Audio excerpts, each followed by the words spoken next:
მთავრობის სხდომა უკვე 2 საათია მთავრობის კანცელარიაში მიმდინარეობს და პირველი და მთავარი საკითხი განსახილველი იყო სახელმწიფო ბიუჯეტი 2014 წლის, რომელზეც დაახლოებით 2 საათია აღმასრულებელი ხელისუფლების წევრები მსჯელობენ.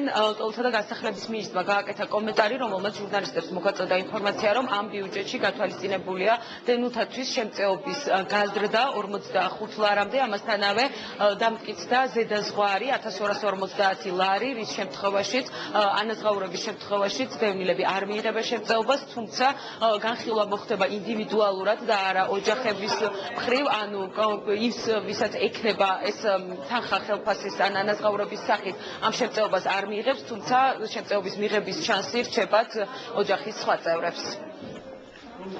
ანუ 2014 წლის ბიუჯეტის კანონი, რომელმაც გაითვალისწინა დევნილთა შემწეობის ზრდა 45 ლარამდე, 1250 ლარის დასაბეგრის შემოსავლის მქონე დევნილები 2014 წლის 1 მარტის შემდეგ დევნილის შემწეობას არ მიიღებენ. ყველა დევნილს, მათ შორის მათ იმ ახალშობილებსაც, რომლებიც აწინაურებენ ქვეყანას, შეუნარჩუნდებათ დევნილის სტატუსი.